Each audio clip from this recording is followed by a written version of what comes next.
Guys अगर आप freelancer हो और फाइवर और अपवर्क जैसे प्लेटफॉर्म यूज करते हो तो मैं आज 5 चीजें आपको बताऊंगा जो कि आपको बिल्कुल भी नहीं करनी है। Hello everyone, welcome to my YouTube channel.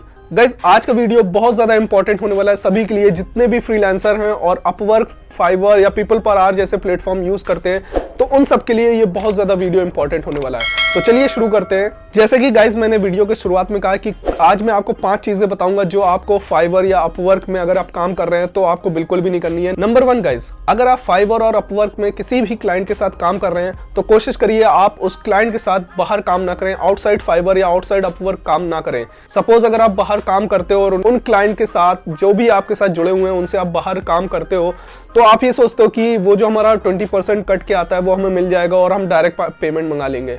तो उससे मैं नुकसान आपको बता देता हूँ।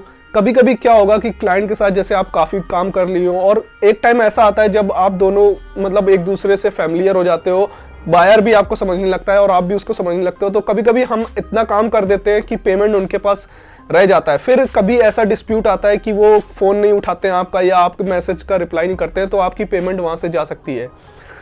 सेकेंड चीज मैं ये बताना चाहूंगा गाइज, अगर आप आउटसाइड फाइवर या अपवर्क के काम करते हो तो उसमें क्या होता है कि आपको एक ही क्लाइंट मिलेगा ना, आप उसी के साथ लगे रहोगे। फाइवर में आप अगर उसके साथ काम करते हो, सपोज उसने आपके साथ काम किया और $100 का आप पर वीक उसके साथ काम कर रहे हो, तो आप ये सोचो कि अगर आप वही $100 आप फाइवर में लोगे तो उससे आपकी प्रोफाइल आगे और बढ़ेगी और आपकी गिग जितनी भी रहेंगी उस पर क्लिक्स भी आएंगे और आपको और भी ज्यादा ऑर्डर्स मिलेंगे। तो गाइज हम लोग क्या करते हैं, ये मैं भी एक्सपीरियंस शेयर कर रहा हूँ अपना कि मैंने भी काम किया था, बट उस बीच में क्या होता है कि वो क्लाइंट को आप ज्यादा टाइम देने लगते हो क्योंकि आपको पता रहता है कि मेरा परमानेंट क्लाइंट हो गया है। मैं ये नहीं कह रहा हूँ कि आप काम मत करो, लेकिन मैं कोशिश यही कह रहा हूँ कि आप कोशिश करें फाइवर में ही काम करें। उससे क्या होता है कि आपकी रेगुलरिटी फाइवर में भी बनी रहती है और वो भी क्लाइंट वहां से वापस नहीं जाएगा।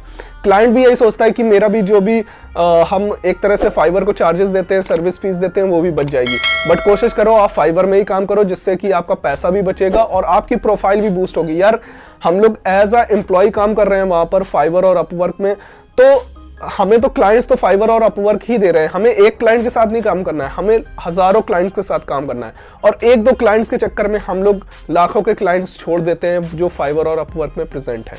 अगर गाइज आपने कभी किसी क्लाइंट के साथ आउटसाइड फाइवर काम किया है तो प्लीज मुझे कमेंट बॉक्स में कमेंट करके जरूर बताएं अगर कोई ऐसा इंसिडेंट आपके साथ हुआ है। Second point guys, don't wait for the delivery time. अगर आपने सपोज कोई ऑर्डर लिया और आप वेट कर रहे हो कि 3 दिन का ऑर्डर है, चलो आराम से करेंगे, प्लीज ऐसा बिल्कुल भी मत करिए। अगर आप कोशिश कर सकते हो कि अगर आप एक दिन में ही डिलीवरी दे सकते हो उस प्रोजेक्ट्स की तो आप दे दो, क्योंकि क्या होता है कि जैसे सपोज आपको किसी बायर ने ग्राफिक डिजाइन का काम दिया और आप उस काम को कर सकते हो एक दिन में, बट आपके पास 3 दिन है, तो आप ये सोचते हो अरे ठीक है नेक्स्ट डे से स्टार्ट करेंगे। बट गाइज इससे क्या होता है कि बायर, आप जितना ज्यादा टाइम लेते हो उसमें से बायर की एक्सपेक्टेशन और ज्यादा हाई हो जाती है कि अरे ये बहुत अच्छा काम करके देगा।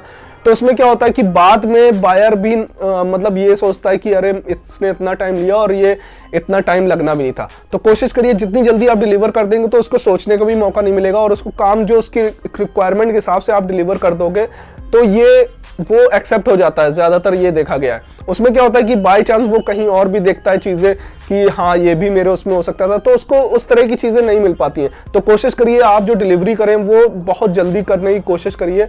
जैसे 2 दिन का है तो आप 1 दिन में दे दो, 3 दिन का है तो ज्यादा से ज्यादा 1 दिन या 1.5 दिन ले लो। Third point guys, before saying yes for any project to any clients, आप उसकी रिक्वायरमेंट्स को अच्छे से समझ लो। ऑर्डर प्लेस होने से पहले ही आप उसकी रिक्वायरमेंट्स को बहुत अच्छे से जान लो गाइस, क्योंकि कभी कभी क्या होता है कि जल्दीबाजी में हम लोग ऑर्डर्स तो अपने गिग पे प्लेस करवा लेते हैं, फिर बाद में जो रिक्वायरमेंट्स होती है वो इतनी ज़्यादा बढ़ती चली जाती हैं जिससे हमें भी दिक्कत आती है कि अरे पहले क्यों नहीं बात करी। तो आप कोशिश करो रिक्वायरमेंट्स उनकी पहले ही पूछ लो अगर हो रहा है। वैसे तो अगर आपकी गिग में कोई विजिट कर रहा है तो वो सीधे ऑर्डर प्लेस करेगा और अपनी रिक्वायरमेंट दे देगा, लेकिन जहां पर आप कस्टम ऑर्डर क्रिएट करते हो वहां पर गाइज आप कोशिश करिए उनकी रिक्वायरमेंट्स को बहुत अच्छे से जान लें, देन आप हाँ करें, क्योंकि बहुत प्रॉब्लम होती है गाइज। ऑर्डर फिर तभी आपके कैंसिल होते हैं। ज्यादातर मेरे पास कमेंट्स ऑर्डर कैंसिल के ही आते हैं। फोर्थ पॉइंट गाइज, कभी भी आप वीडियो कॉल, स्काइपी, मीट इन सब का यूज ना करें। अगर आपको रिक्वायरमेंट्स इजीली समझ में आ रही है टेक्स्ट के फॉर्म में तो प्लीज उनका यूज ना करें। कभी कभी क्या होता है कि हम लोग ये सोचते हैं कि अरे रिक्वायरमेंट्स इजीली हमें वीडियो कॉल में समझ में आ जाएगी, तो चलिए हम लोग स्काइपी या मीट के थ्रू हम लोग क्लाइंट से बात कर लेते हैं। गाइज अगर वो आपका रेगुलर क्लाइंट है ठीक है, तो आप उससे वीडियो में बात कर सकते हो स्काइप में, क्योंकि उससे क्या होगा कि रिक्वायरमेंट्स उसकी आपको इजीली समझ में आ जाएगी। कभी भी किसी भी नए क्लाइंट्स के साथ गाइज कोशिश करिए वीडियो या स्काइप में बात मत करिए। वैसे भी ये नॉर्म्स के खिलाफ है फाइवर के। अगर आप उसी में कर लोगे, टेक्स्ट के फॉर्म में उनकी सारी रिक्वायरमेंट्स ले लोगे, तो बाई चांस अगर कभी डिस्प्यूट का कुछ भी ऐसा रीजन आता है तो आपके पास उनके टेक्स्ट मैसेजेस रहेंगे उनकी रिक्वायरमेंट्स के। तो कोशिश करिए जितनी ज्यादा इन सब चीजों से बचे, तो वो आपके लिए बहुत अच्छा होगा और आपकी प्रोफाइल के लिए भी बहुत अच्छा होगा। Last point guys, be confident on your service cost. Like suppose आपने कोई गिग बनाई है और उसकी कुछ चार्जेस आपने रखे हुए हैं, तो गाइज आप अपनी सर्विस में जितना भी आप प्रोवाइड करो उसमें कॉन्फिडेंट रहना। क्योंकि कभी जैसे बायर से आपकी बात हो रही है और कभी आपको मौका मिलता है कि कस्टम ऑर्डर हमें क्रिएट करना और ये बायर ज़्यादा पेमेंट दे सकता है, तो कभी भी आप हेजिटेट मत करना उससे अपना अमाउंट बोलने में। सपोज मैं $50 की कोई गिग में मैंने डाला हुआ है $50 और मुझे लग रहा है कि ये क्लाइंट मुझे ज़्यादा दे सकता है, तो गाइज आप कॉन्फिडेंट रहो। अपने जो भी कॉस्ट आप उनसे लेना चाहते हो आप उनसे लो। अगर आप बोल देते हो $200 या $150, तो आप उस पर भी कॉन्फिडेंट रहो, क्योंकि गाइज सर्विस हमें प्रोवाइड करनी है और क्लाइंट्स को किस तरह से हैंडल करना है वो हम ही को देखना है।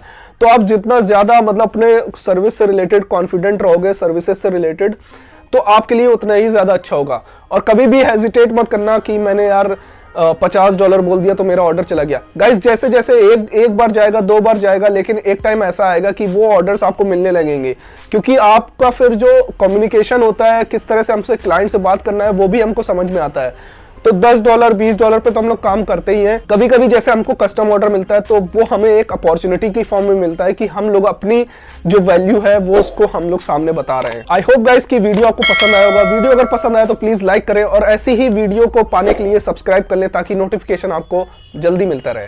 Thank you so much.